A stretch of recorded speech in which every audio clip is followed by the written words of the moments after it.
Saludamos al psicoanalista Alexandro Simancas. Él es asociado a la Nueva Escuela Lacaniana en la Ciudad de México. Hola, Alexandro. ¿Qué tal, Aldo? Buenas noches, un saludo para ti y a todo tu auditorio en Zacatecas. Muchas gracias. Bien, pues el día de hoy, Alexandro, queríamos avanzar en lo que estábamos trabajando la semana pasada a propósito y bueno, y sí, en este contexto internacional del Día de la Mujer que se ha prestado mucho tanto para la auténtica polémica como para la cuestión meramente política.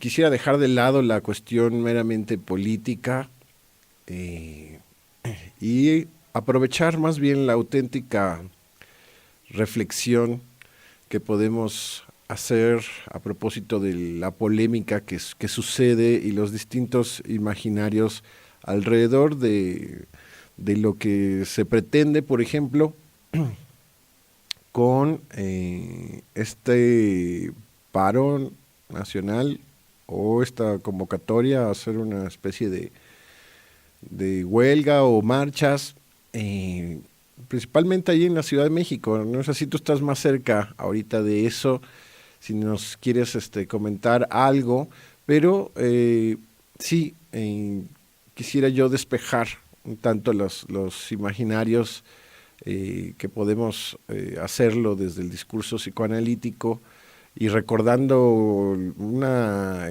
enseñanza suprema, me parece, Alexandro Auditorio, por parte de Lacan al respecto. Esta enseñanza muy sencilla, pero contundente de que no existe, no hay no hay proporción entre los hombres y las mujeres. No hay una fórmula preestablecida, unívoca, fija entre los hombres y las mujeres. Y ambos, más allá de saberse hombre o saberse mujer, se las tienen que ver en todos los casos con el otro sexo, con el sexo contrario. Y tendrán siempre, inevitablemente, que crear una relación al estilo artesanal, porque no existe una manera unívoca en que estos dos sexos puedan relacionarse. Así es, Aldo. Venga, un gusto estar en el programa y precisamente para comentar un tema que, como lo dices muy bien, es un tema polémico, pero más allá de los imaginarios, como bien mencionas, me parece que es muy importante subrayar que esta convocatoria para el paro del 9 de marzo y el festejo del Día Internacional de la Mujer el 8 de marzo son días muy importantes, no solamente en nuestro país, son días muy importantes a nivel mundial, porque uno de los, vamos a decirlo así, uno de los saldos que ha tenido el capitalismo feroz que actualmente se ha impuesto a nivel global, en todo el mundo, va precisamente a lesionar, a erosionar el vínculo con las mujeres.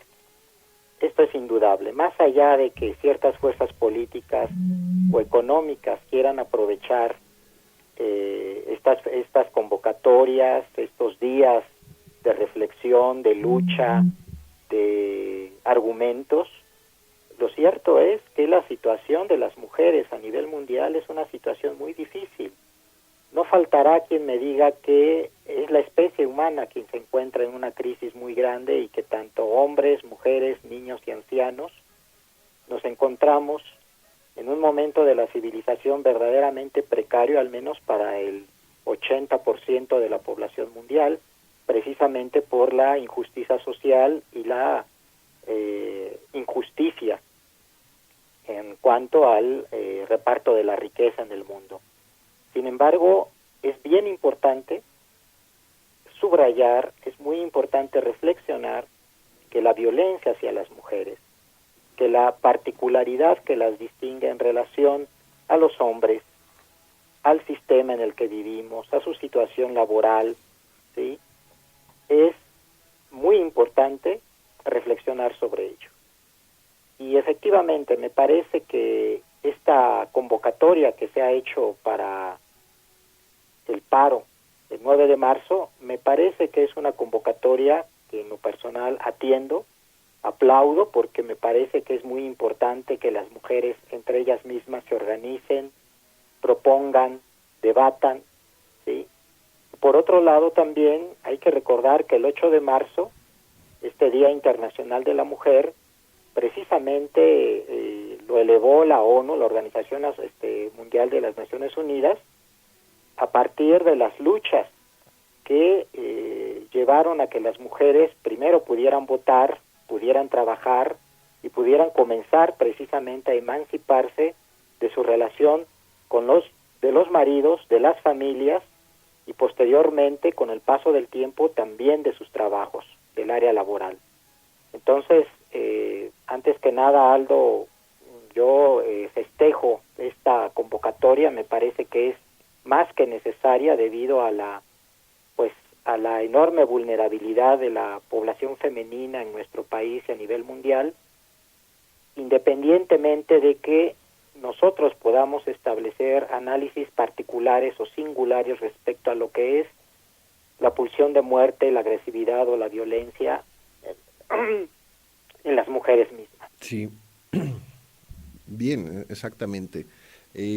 Me parece que incluso podemos hablar desde el psicoanálisis, desde la enseñanza misma de Lacan, de que no hay proporción unívoca, no hay una relación exacta entre los hombres y las mujeres, pensar que justamente por eso da pie a múltiples posibilidades de relacionarse. Pensemos en particular con lo que es el caso de la mujer. En términos tradicionales podemos decir que tanto hombres y mujeres nacemos de una mujer. Nos las tenemos que ver finalmente con esa historia primordial, infantil, y sus consecuencias en el adulto. Quiero decir, público y Alexandro, que esta violencia tal cual que recibe la mujer no solamente por otras mujeres como veíamos la vez pasada, sino en particular por hombres, tiene que ver con la impotencia misma de qué hacer frente a una mujer o ciertas mujeres, ¿no? Queda claro que el asunto de todas las mujeres es incompetente, es imposible de estandarizar, de universalizar, sino de algunas mujeres y acaso llegado el momento de una mujer, de vérselas con una mujer. Ya Lacan habla de que la hora de la verdad para el hombre es el encuentro con una mujer. Y sí, y desgraciadamente esa verdad para ciertos hombres puede convertirlos en unos asesinos tal cual. Algunos más crueles y más violentos que otros. Pero habla finalmente de una impotencia en hacer otra cosa que simplemente quererlas eliminar, ¿no? Pensar, por ejemplo, en una fantasía misógina, donde aspirar a un mundo de puros hombres, ¿no? Que un poco esa fotografía se va a tener el lunes, probablemente, ¿no? Donde se va a provocar el efecto de la desaparición de las mujeres, pero recordar también que esa es una fantasía misógina, que efectivamente hay hombres que por esa impotencia no pueden pensar su mundo más que intentando eliminar, apaciguar, rezagar, membrar, ¿sí? Atemperar la presencia de la mujer, la potencia de las mujeres, porque tienen ahí un fantasma que a través de ellas les resulta amenazante a ellos. Tienen miedo a la mujer. Esa es una especie como de trampa, o sea, de ponerla en déficit para, según ellos, ahora sí igualdad, a tener una especie de igualdad de circunstancias o una especie de superioridad, pero con la trampita de tenerla que minimizar. ¿No es así, Alex? Así es, Aldo.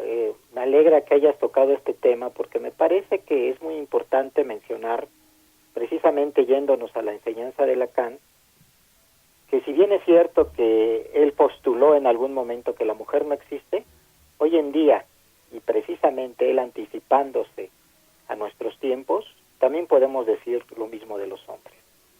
El hombre no existe tampoco. Estamos en una época en la cual se han desdibujado precisamente ese binarismo primordial sobre el cual estaban fincadas las civilizaciones hasta hace unas 2 o 3 generaciones, es decir, hasta hace unos 50 años o 75 años. Sin embargo, el día de hoy subsiste precisamente por la diferencia biológica, ¿sí?, anatómica entre los sexos, ¿sí?, el hecho de que hay hombres y hay mujeres, ¿sí?, hombres y mujeres o machos y hembras que gozan de manera distinta de su sexualidad, a nivel de lo hetero, a nivel de lo homo, a nivel de lo bis, a nivel de lo trans, ¿sí?, y muchas otras denominaciones que seguramente se irán sumando precisamente a nuestra lista como producto del avance de la ciencia y de la tecnología. Sin embargo, hay que partir de algo muy fundamental, y es el hecho de que todos aquellos hablantes seres que nos colocamos, ¿sí?, del lado precisamente de los varones, de lo masculino, ¿sí?, del goce fálico, como le diría Lacan en algún momento, tenemos un desafío enorme para tratar, para abordar, para arreglárnosla, no tanto con las mujeres, con lo femenino. Ciertamente lo femenino encarna de manera predilecta en las mujeres. Sin embargo, no son las únicas. Pero venga, partamos de ahí. Partamos de que las mujeres en general encarnan lo femenino, ¿sí? Y vérselas precisamente con lo femenino en la mujer, para muchos hombres, como lo dices muy bien, Aldo, resulta un desafío insoportable, intransitable, y que los hace precisamente ser sujetos que apuestan por la destrucción de ese otro que los cuestiona, que los descompleta, ¿sí?, y ante todo que da cuenta de una fragilidad de todos aquellos que, fascinados en el goce fálico, en la fuerza, en el poder, en lo medible, ¿sí?, piensan o creen que esa otra dimensión de lo femenino tiene que desaparecer. Sí. Y Freud hablaba pedía incluso a las mujeres, en particular a las mujeres psicoanalistas, que hablaran ahora podemos decir, que hablaran de lo femenino en ellas, ¿no? Incluso que hablaran de ese real propio del goce, pero dominado, digamos, por el discurso de lo femenino. ¿Sí? Es decir, hay una auténtica, bueno, incluso está la figura del continente negro, ¿no? Negro en tanto ausencia de luz, como que hay algo ahí desconocido. En términos lacanianos podemos decir, hay algo ahí que no cesa de no inscribirse, ¿no? Hay algo que no se termina de pedir, de decir, de esclarecer. Ajá. En relación a lo que las mujeres tienen, quieren y pueden. Uh-huh. Y esa situación efectivamente para muchos hombres puede ser vivida de manera fantasmática como una amenaza real de ser, en términos muy psicoanalíticos, de ser castrados por ellas. No solamente literalmente, sino castrados, por ejemplo, a nivel de la destitución. El poder que tiene una mujer sobre un hombre, que como veíamos la vez pasada, no necesita ni la fuerza bruta ni nada, que el uso mismo de la palabra sería suficiente como para decirle a aquel en turno que es un poco hombre, o que no es un hombre de hecho, como para cuestionar gravemente al susodicho que necesita de tal reconocimiento para sostenerse como tal, como hombre. Y la violencia que puede generar eso, bueno, nos lleva a muchos caminos. Alex, decíamos, un hombre puede dejar de serlo, puede terminar siendo un poco hombre. Eso no sucede en el caso de las mujeres, no terminan siendo poco mujer. Esa fragilidad, esa vulnerabilidad, Alexandro, analizarla, tomarla en cuenta desde distintos ángulos, pero por lo pronto, en particular, para intentar ver también la dependencia del hombre de ciertas mujeres o el reconocimiento de ciertas mujeres, cómo el hombre puede dejar de ser un hombre para una mujer o no poder ser un hombre para una mujer, Alexandra. Y bueno, efectivamente, vamos a decirlo así, pararse como hombre frente a una mujer no es cualquier cosa, ¿verdad? Esto no quiere decir, por otro lado, que pensemos precisamente en la figura del varón como un héroe, ¿sí? Y tampoco en la figura de una mujer como la de la Esfinge de Egipto. En este sentido, es bien importante tomar en cuenta que nuestra civilización ha modificado profunda y enormemente precisamente los lugares, los semblantes, vamos a decirlo así, los discursos que antes eran precisamente los que nos permitían distinguir con claridad esa diferencia entre el hombre y la mujer. Hoy en día asistimos precisamente a un empuje a lo unisex, a lo uno solo, ¿sí? Entonces, es verdad que hay muchas cuestiones que se mueven en los hombres, en sus fantasmas, en sus temores, en sus desafíos, en sus logros, en sus anhelos en relación con las mujeres. Y esto quiero decirlo, quiero apuntarlo, no solamente con aquellos que han elegido la vía heterosexual. También es algo que opera y de manera muy profunda y decidida en los homosexuales o en los bisexuales. La figura femenina, la figura de lo femenino, de la mujer, ¿sí? O de las mujeres, o de la madre, ¿sí? O de la puta, o de la hija, siempre es perturbadora para todos nosotros. Y cuando digo para todos nosotros, me refiero también para las mujeres mismas, es decir, para aquellos sujetos atrapados por el lenguaje que nacieron, ¿sí? Con un cuerpo de hembra, vamos a decirlo así. Ajá. Entonces, ¿qué es eso que nos perturba tanto de lo femenino? Yo invito a nuestro auditorio, a las mujeres que nos escuchan, a los hombres, en razón de los próximos días que se vienen, que son muy importantes, que reflexionemos en eso. ¿Qué es eso que nos perturba tanto de la dimensión de lo femenino y que nos habita a hombres y a mujeres, ¿sí? Y que en tantas ocasiones nos lleva precisamente a rechazarlo, a negarlo, a maltratarlo, a destruirlo, vamos a decirlo así. Eso, vamos a poner de una vez las cosas para que no imaginemos que hay una respuesta para todos. Eso depende de cada uno de nosotros, depende de nuestra historia, depende de la manera en la que crecimos, depende de las elecciones de satisfacción que elegimos para nosotros mismos. Pero ciertamente lo femenino es perturbador, y es perturbador sencillamente porque pone en falta, ¿sí?, la posibilidad de un control, de una medida, ¿sí?, de algo que podamos, vamos a decirlo así, obtener en nuestras manos. Así es. Creo que el acento que pones para los próximos días es el que compartimos en Espacio Lacaniano y es el que queremos transmitir también en esta conferencia de mañana, Alexandro, pero no soslayar para nada que hay algo que causa eso, ¿no? Esto perturbador que dices de lo femenino, del cuerpo, incluso de la mujer, para las mujeres, para los hombres, para los homosexuales.